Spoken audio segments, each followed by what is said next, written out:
Assalamualaikum warahmatullahi wabarakatuh. Assalamualaikum warahmatullahi wabarakatuh. Selamat pagi. Assalamualaikum dan selamat sejahtera. Assalamualaikum dan salam sejahtera semua. Nama saya Muhammad Lokman Hadri bin Hasri. Nama saya Shriram. Nama saya Ezan Zulfikri bin Hashim. Nama saya Alif Irfan bin Azlan.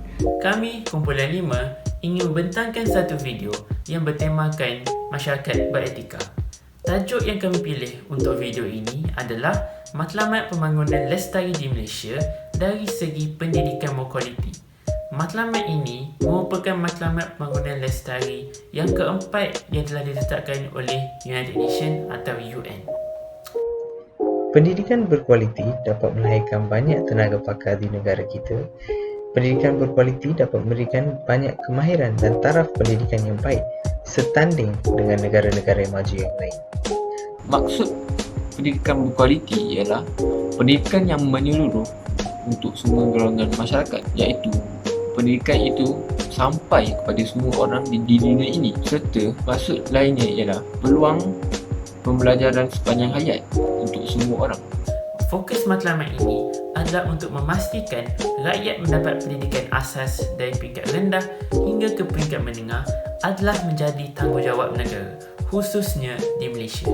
Mengapa pendidikan penting di dalam sesebuah negara adalah dengan mempunyai pendidikan, kita dapat melahirkan insan bagi memimpin negara pada masa hadapan.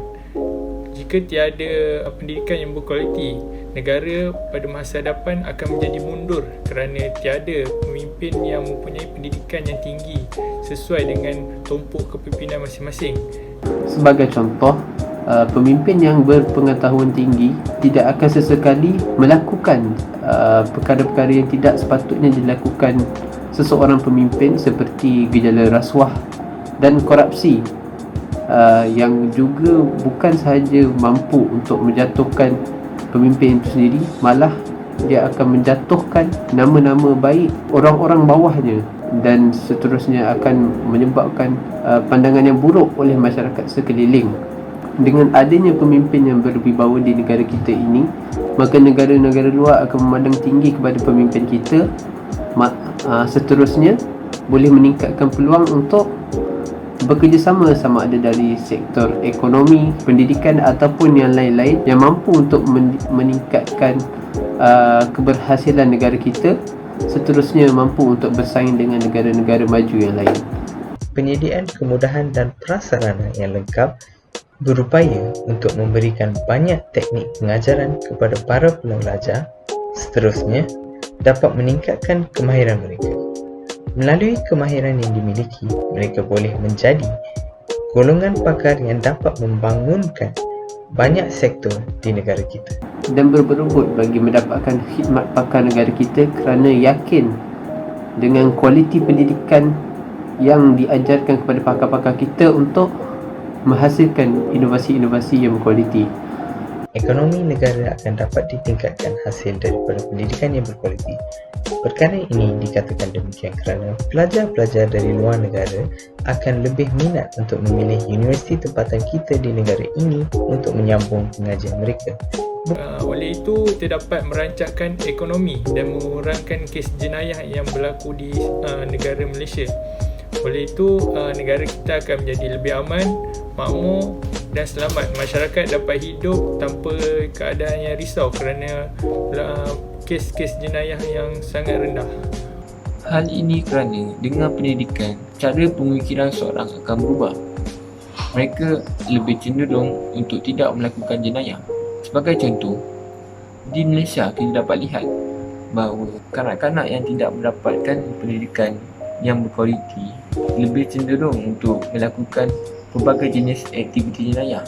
Bukan itu saja, pelancong-pelancong juga akan lebih minat untuk melancong ke negara ini kerana mereka berasa selamat untuk melancong, serta kita dapat menarik pelabur-pelabur daripada luar negara kerana mereka yakin akan kekukuhan ekonomi yang ada di Malaysia serta pasaran pekerjaan yang mempunyai pekerja-pekerja yang berpendidikan tinggi. Pada tahun 2015, secara statistiknya, seramai 110 juta kanak-kanak berjaya untuk mendapatkan pendidikan primer. Akan tetapi di dalam negara-negara yang membangun dan juga negara-negara yang miskin, masih terdapat 50 juta kanak-kanak yang masih tidak dapat berpulang untuk mendapatkan pendidikan primer.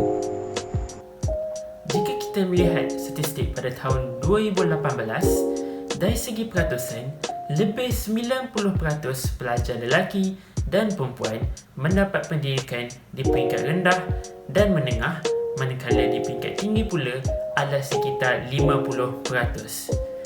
Statistik ini menunjukkan bahawa tahap pendidikan di Malaysia semakin tahun semakin mendekati target matlamat yang telah ditetapkan oleh United Nations.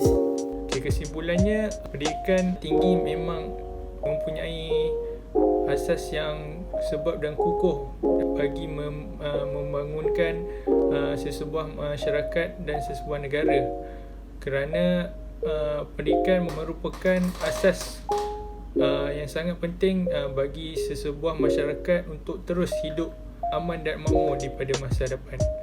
Usaha seterusnya perlulah dilakukan oleh kerajaan Malaysia bagi memastikan tiada dalam kalangan rakyat yang tercicir daripada pendidikan asas dan tahap pendidikan tinggi pula dapat ditingkatkan peratusannya. Itu sahaja dari kami. Terima kasih.